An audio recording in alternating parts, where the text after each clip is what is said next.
Thank you. Thanks to Bill and to the Institute and all our colleagues here for the invitation and for setting up such a great agenda.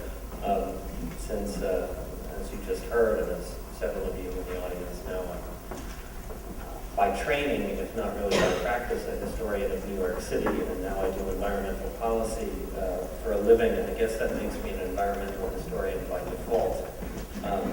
Even though my path to thinking about the environment in historic terms, or historical terms, is actually pretty much the same as the mayor's path towards thinking about sustainability.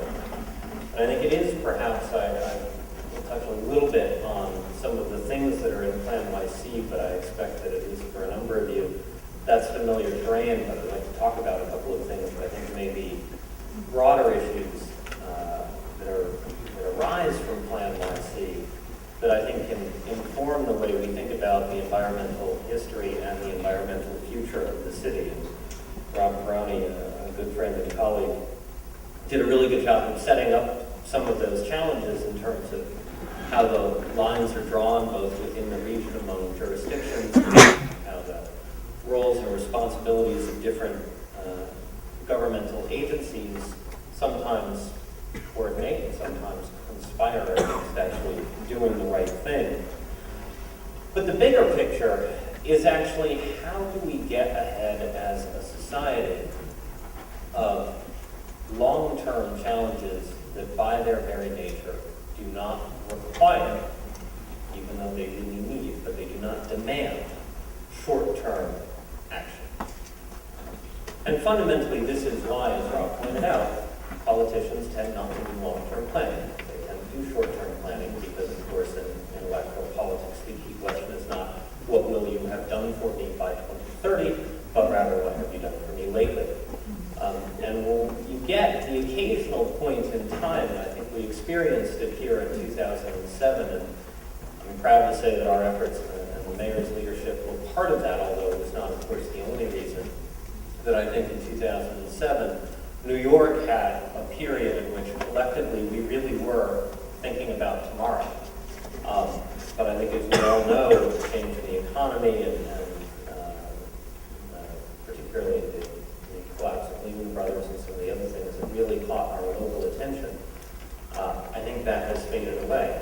But we can't just lament the fact that we've moved on from this golden age, right, of 2007 when sustainability was all everybody talked about, because that itself is not a sustainable situation. We cannot count on having a buoyant stock market and a far-thinking populace and a far-sighted mayor at all times in the city's future. And therefore, I think it's really important to think about where did PlaNYC really originate? What are the real challenges it faces to being sustainable itself, or at least something like it being sustainable itself?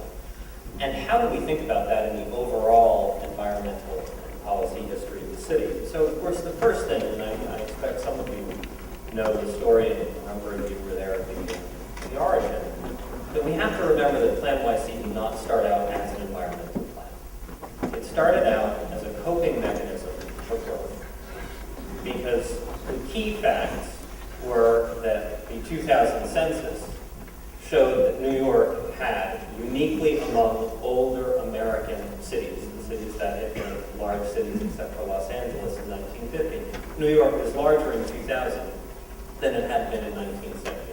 And so the population loss in the 1970s had finally been reversed. And of course, that news came out in July of 2001 and was quickly overtaken by the events of September 11th, which led us once again, at least temporarily, to think about questions like, are cities viable? Is New York even going to have a long-term future? Are people ever going to feel safe?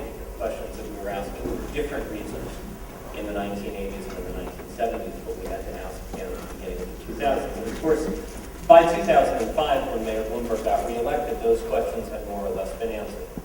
The city had clearly recovered, even though, of course, we still don't quite know what's going to happen in terms of growth. But the city as a whole had not only stabilized, its economy was in good shape, and there was a sense of optimism and growth. And of course, at that point, towards the end of 2005, we got the results of the midpoint American Community Survey, which showed that not only were New Yorkers feeling good about themselves, but there were still more New Yorkers than there had been 5 years ago. And the fact that in 2005, our best estimate for population was 8.25 million people, whereas it had been 8.1 million people only 5 years earlier. And that included what we know to have been a loss of jobs and of residents in the immediate aftermath of September 11th, led Mayor Bloomberg and Deputy Mayor Dan Doctorow to ask the question, well, wait a minute. If we had a net growth of 150,000 people in these 5 years, where are we headed? And how are we going to deal with that? Because New York had, for 50 years, essentially, stopped planning for growth.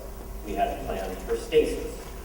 And in fact, we'd begun to plan for decline, although quickly we got over that in the 1980s.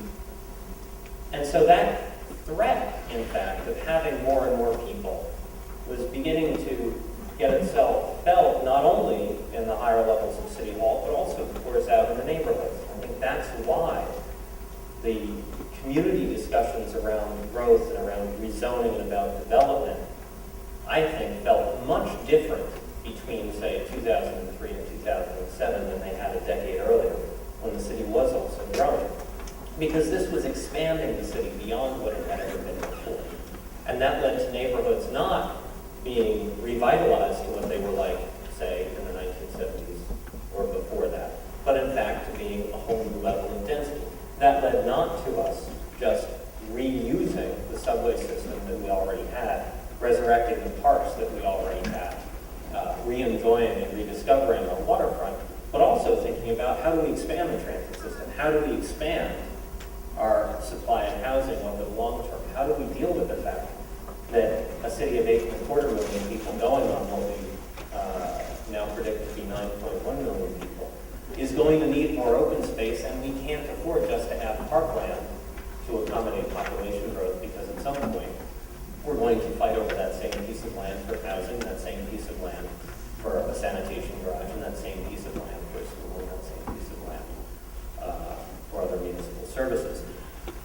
And that led us to the challenge of PlaNYC, which really was about how do we have a city of 1 million more residents 25 years from now with no decline in quality of life? And what changes in both specific initiatives and in the way we do business and the way we plan for the future of the city will we have to make in order to make that a sustainable future going forward? And so we came by sustainability honestly, because we didn't start out looking for it. We certainly didn't start out looking for the environment. But what we found was that if you're going to fit another 1 million residents into New York City, you can't put them in Bayside and in Marine Park and in Tottenville, because one more resident in those neighborhoods means one more car on the road, and in fact, even worse, one more car parked on the curb in front of the houses. And so you have to do it where there's transit. So we came by transit-oriented development, basically whether we wanted it or not. And you can't deal with a 12% increase in traffic in New York City's already congested streets, because the system pretty much breaks